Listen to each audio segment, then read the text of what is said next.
Hey guys, welcome back to the AR YouTube channel. और इतिहास में कई बार ऐसी घटनाएं हो चुकी है जब प्लेन समुद्र में क्रैश हो गया। इसी साल 2021 में Srivijaya airline TWA 800, flight 961, MH370 जैसे न जाने कितने ही प्लेन्स हैं जो समुद्र की गहराइयों में खो जाते हैं। कुछ प्लेन्स का चकनाचूर हो जाता है तो कुछ को सुरक्षित वाटर लैंडिंग करा दिया जाता है और बहुत से यात्रियों की जान भी बचा ली जाती है। इसी तरह के न्यूज आर्टिकल्स, किस्से, कहानियां आपने बहुत बार सुना होगा, लेकिन 100% गारंटी के साथ मैं ये बोल सकता हूँ कि आपने ये कभी भी नहीं सुना होगा कि प्लेन क्रैश के बाद कोई शार्क आ गया हो। कहते हैं कि एक शार्क कई किलोमीटर की दूरी से भी खून को सूंघ सकता है और उस खून का पीछा करके उसको अपना शिकार भी बना सकता है। खून शार्क को अट्रैक्ट करता है, लेकिन फिर भी इतिहास में शार्क अटैक की कोई भी घटना आपको देखने सुनने को नहीं मिला होगा। ऐसे में ये सवाल आता है कि क्या प्लेन क्रैश के बाद घायल पैसेंजर्स पर शार्क अटैक करते हैं या नहीं? अगर नहीं तो क्यों नहीं? आज के इस वीडियो में इन सभी सवालों का ब्रेकडाउन करने वाले हैं, तो बने रहिए मेरे साथ इस वीडियो में। दोस्तों, ज्यादातर इंटरनेशनल फ्लाइट्स को समुद्र के रास्ते से ही फ्लाई करना होता है। इसी बीच अगर उस प्लेन को कुछ हो जाए तो प्लेन सीधे समुद्र में क्रैश हो जाएगा, जहां बड़े बड़े शार्क्स होते हैं। शार्क की बात हम थोड़ी देर बात करेंगे, पहले समुद्र में प्लेन क्रैश की बात करते हैं। दोस्तों, समुद्र में प्लेन क्रैश को डैमेज के अनुसार हम 3 भागों में बांट सकते हैं। पहला, प्लेन आराम से सारे प्रोसीजर को फॉलो करते हुए समुद्र में इमरजेंसी वाटर लैंडिंग करे।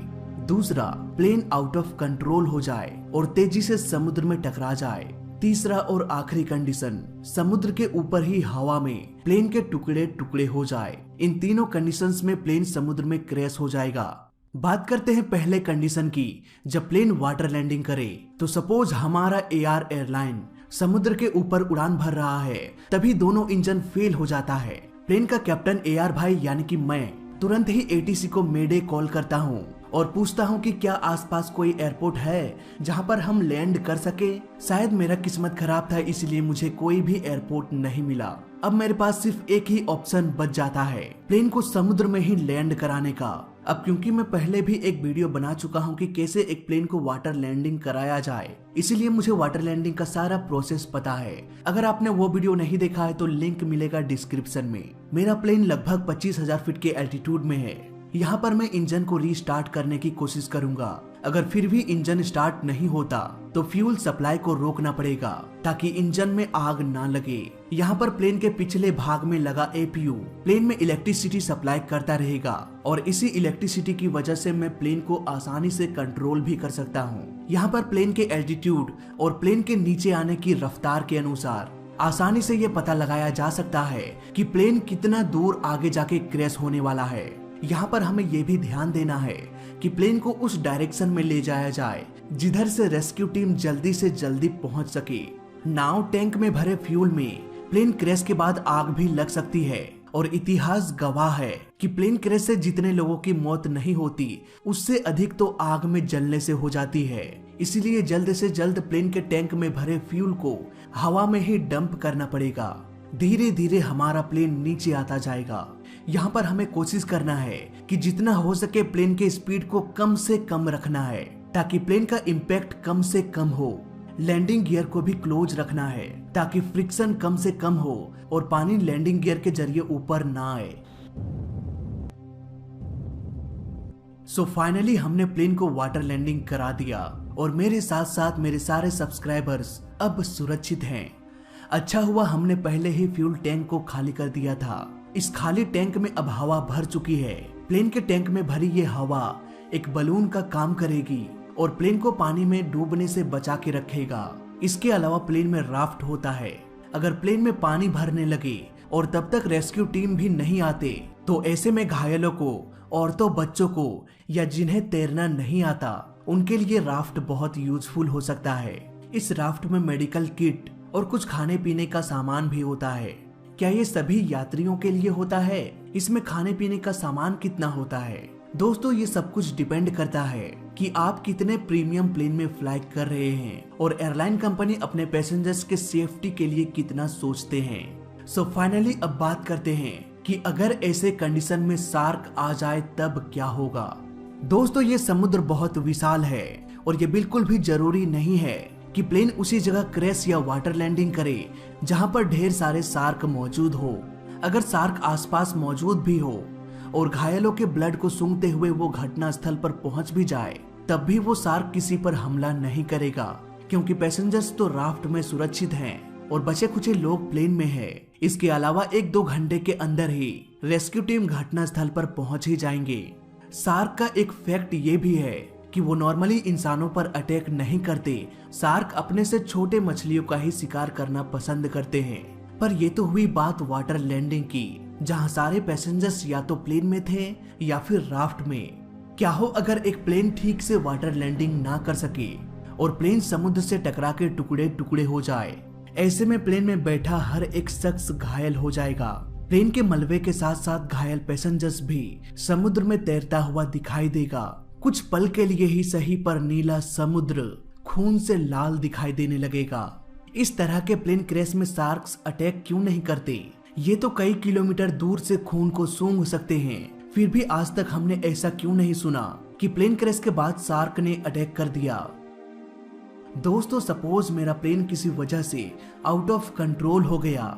ऐसे में लाख कोशिशों के बावजूद भी प्लेन को बचाया नहीं जा सकता।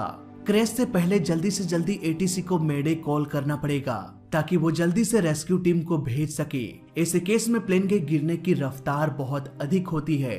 अगर पायलट किसी तरह से प्लेन को कंट्रोल करके मैन्युअली प्लेन के स्पीड को कम करने में सक्षम भी हो जाते हैं, तब भी ये समुद्र से टकरा जाएगा और प्लेन के टुकड़े टुकड़े भी हो सकते हैं। सपोज हमारा प्लेन ऐसे एरिया में क्रैश होता है जहां पर ढेर सारे भूखे शार्क पहले से ही मौजूद है।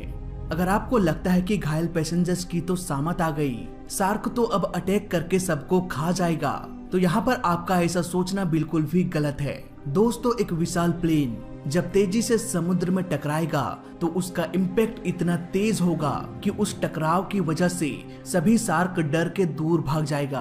अगले 4-5 दिनों तक उस एरिया में दिखाई नहीं देगा। अटैक करना तो दूर की बात। अब ये तो हुई उन शार्क्स की बात जो घटना स्थल पर ही मौजूद थे।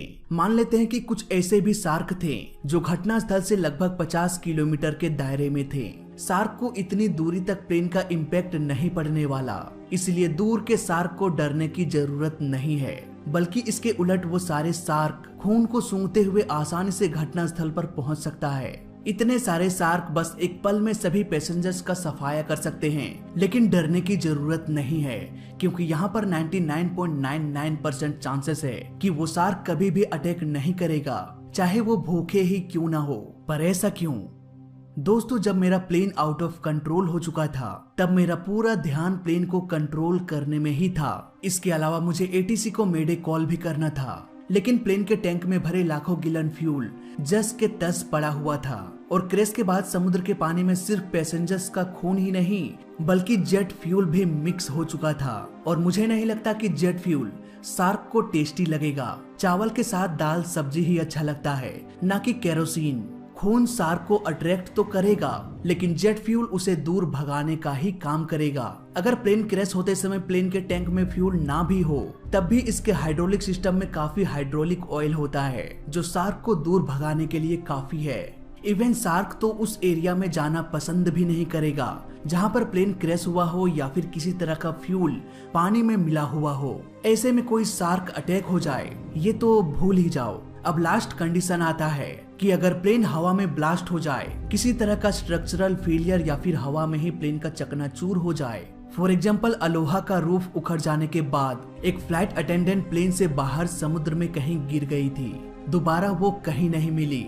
TWA-800, चाइना एयरलाइंस 611, इन प्लेन्स के साथ पहले भी इस तरह की घटनाएं हो चुकी है। ऐसे घटनाओं में प्लेन्स के टुकड़े दूर दूर जाके गिरेगा। इन छोटे टुकड़ों से शार्क डरने वाला तो है नहीं। बात करें फ्यूल की, तो फ्यूल हवा में ही कहीं फैल जाएगा या फिर फ्यूल टैंक कहीं दूर जाके गिरेगा। प्लेन का मलबा बहुत बड़े एरिया में फैल जाएगा। इस तरह के प्लेन क्रैश में 99.99 चांसेस है कि सभी पैसेंजर्स की मौत हो जाएगी। अगर घटना स्थल के आसपास कोई भूखा शार्क हो तो उसे फ्यूल का डिस्टरबेंस भी नहीं होगा, वहीं वो इम्पैक्ट से भी डरने वाला नहीं है। हो सकता है वो शार्क डेड बॉडी को अपना शिकार बना ले, ज्यादातर ऐसा ही होता है। ज्यादातर ऐसा ही होता है, लेकिन हम इंसानों को कभी पता नहीं चल पाता क्योंकि डेड मैन कभी बोलते नहीं। उसका राज उसी के साथ समुद्र में दफन हो जाता है। सो आई होप अब आपको आइडिया आ गया होगा कि प्लेन क्रैश के बाद शार्क अटैक क्यों नहीं करते, और अगर अटैक करते भी हैं तो हमें क्यों नहीं पता चल पाता। तो फिलहाल इस वीडियो में अभी तक के लिए बस इतना ही। वीडियो अच्छा लगा तो लाइक कर देना, बुरा लगा तो डिसलाइक कर देना, और दोनों ही केस में इस चैनल को सब्सक्राइब कर देना क्योंकि इस चैनल में सीखने के लिए बहुत कुछ है। तो मैं मिलता हूँ आपसे अगली वीडियो में, तब तक के लिए देखते रहिए और सीखते रहिए। जय हिंद, वंदे मातरम।